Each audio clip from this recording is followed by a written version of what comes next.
बाकी आप लोग उसके बारे में बहुत सारी स्टोरी है, हम सब जानते हैं। साहिब बंदगी, बंदगी साहिब। आज का जो ये प्रोग्राम रखा गया है वो चौथा स्तंभ, इसलिए ये प्रोग्राम रखा गया चौथे स्तंभ के सम्मान में। बाकी तीन क्या है? बाकी तीन स्तंभ क्या है देश के? मैं शॉर्ट में आपको बताता हूँ बाकी तीन स्तंभ देश के क्या है।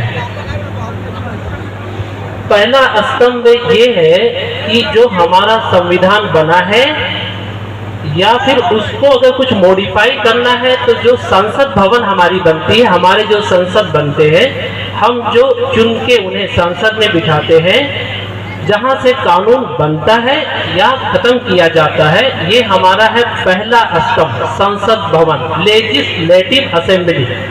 ये हमारे देश का पहला पिलर है।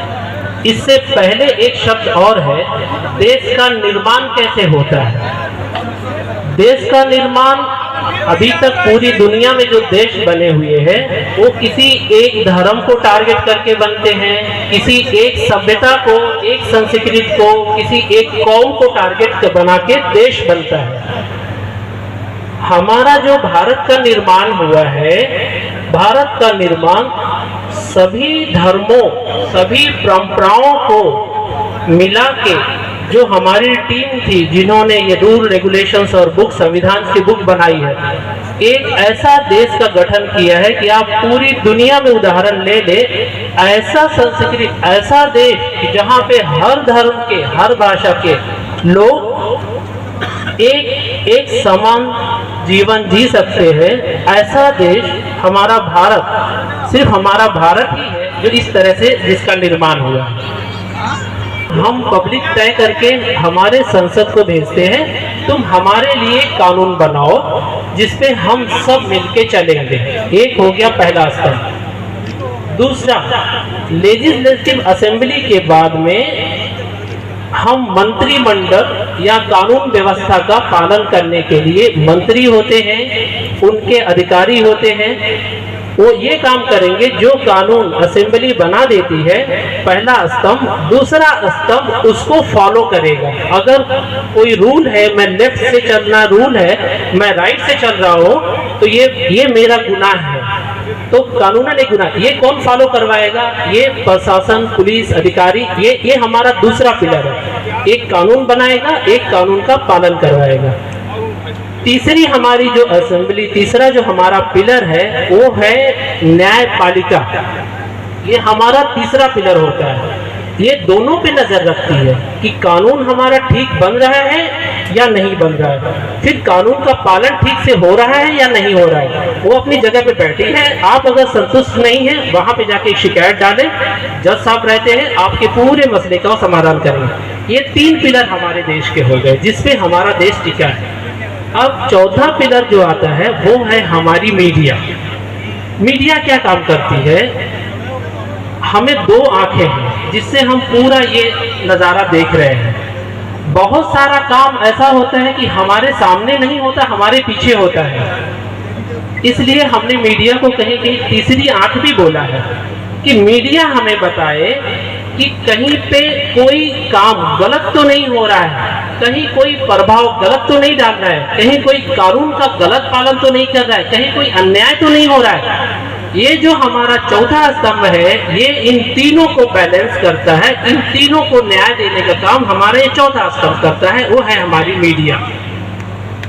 यस, थैंक यू आप सबके लिए मैंने ये प्रोग्राम ऑर्गेनाइज किया। रियली मेरे दोस्तों, शुक्रिया कि ऐसे लोगों का मैं सम्मान कर रहा हूँ जो हमारे देश के चौथे आधार स्तंभ हैं, क्योंकि हमें संसद भवन में या फिर कानून प्रक्रिया में या फिर कोर्ट में हमें नहीं दिखता कि क्या हो रहा है। सिर्फ मीडिया ही एक ऐसा स्तंभ है जो हमें पूरा बता देता है कि इस वक्त देश कौन से प्लेटफॉर्म पे चल रहा है। अगर मीडिया एक हो जाए, सिर्फ प्रॉब्लम इतनी सी आती है कि मीडिया के पास गवर्नमेंट की तरफ से कोई फिक्स पेमेंट नहीं आता, इसके लिए वो एक दूसरे के ऊपर निर्भर होते हैं, इंसेंटिव पे या एडवर्टाइजमेंट पे या बाकी। अदरवाइज अगर मीडिया को हमने सही से सम्मानित कर दिया, सही से इकट्ठा कर दिया, जो उनकी ज़रूरतें हैं वो पूरी कर दी, ये भारत में जो कानून बने हैं ना बच्चों, एक आदमी भी दूसरे आदमी की स्वतंत्रता पे एक सांस का भी बाधा नहीं डाल सकता। इतनी पावरफुल मीडिया होती है। यकीन है कि या तो हनुमान जी के जैसा हम अपनी ताकत नहीं समझ रहे हैं, या समझ रहे हैं तो थोड़ी कम समझ रहे हैं।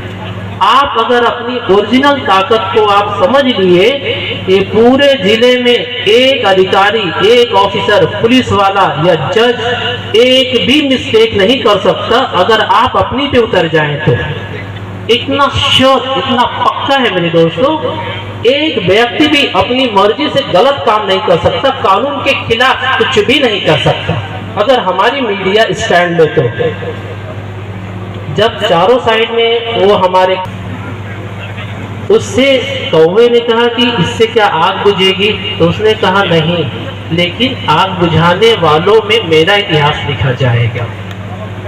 एक आदमी, एक डिस्ट्रिक्ट, एक गांव बहुत कुछ नहीं कर सकता, लेकिन अगर आपने ठान लिया, हो सकता है हम पूरे भारत में बदलाव ना कर सके।